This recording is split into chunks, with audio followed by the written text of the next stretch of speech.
আসসালামু আলাইকুম এভরিওয়ান। দেশ বিদেশের সর্বশেষ স্পোর্টস আপডেট নিয়ে বিয়ন্ড বর্ডার স্পোর্টসের নিয়মিত আয়োজন sports bulletin, powered by Sakurazaka Japanese language and cultural centre. আর এই আপডেট নিয়ে আপনাদের সাথে আছি আমি সুমাইয়া খানম সেজুতি। চলুন দেখে নিই আজকের স্পোর্টস আপডেট। এএফসি অনূর্ধ্ব-23 চ্যাম্পিয়নশিপের বাছাইয়ে টানা দ্বিতীয় ম্যাচ হেরে বিদায় নিয়েছে বাংলাদেশ দল।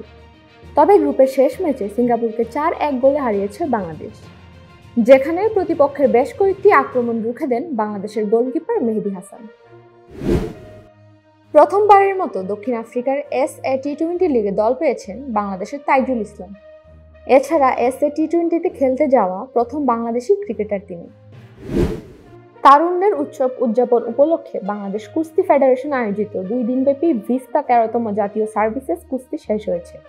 এতে মহিলা বিভাগের 76 কেজি ওজন শ্রেণীতে সোনা জিতেছেন রাজশাহীর জেমি আক্তার। নেপালের রাজনৈতিক অস্থিরতার কারণে এখনো দেশে ফিরতে পারেনি বাংলাদেশ জাতীয় ফুটবল দল। ফ্লাইট বাতিল হওয়ায় তারা হোটেলেই আছে। তবে দলকে নিরাপদে দেশে ফেরাতে কাজ করছে যুব ক্রীড়া উপদেষ্টা এবং বাংলাদেশ দূতাবাস। এশিয়া কাপ উদ্বোধনী ম্যাচে হংকংকে 94 রানে হারিয়েছে আফগানিস্তান। ম্যাচে আজমতুল্লাহ ওমরজাই এবং সেদিকুল্লাহ আতালের নেতৃত্বে 188 রান করে দলটি। জবাবে মাত্র 9 উইকেটে 94 রান করে হংকং।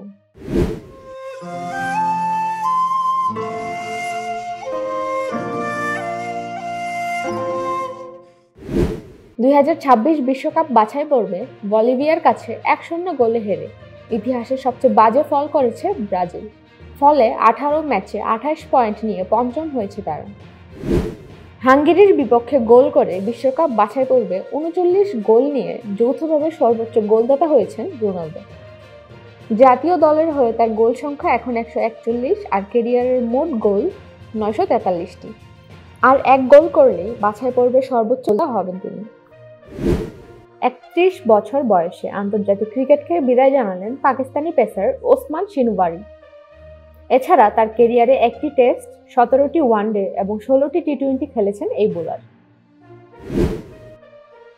বিশ্বকাপ বাছাই পর্বে সার্বিয়াকে 5-0 গোলে হারিয়ে গ্রুপ কে-তে শীর্ষে আছে ইংল্যান্ড, যেখানে দলের হয়ে গোল করেন হ্যারি কেইন, মাদুয়েকে, কনসা, গুয়েহি এবং রাশফোর্ড।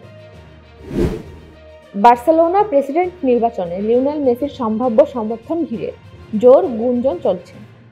প্রতিদ্বন্দ্বীরা ইতিমধ্যেই তার সঙ্গে যোগাযোগ শুরু করেছে।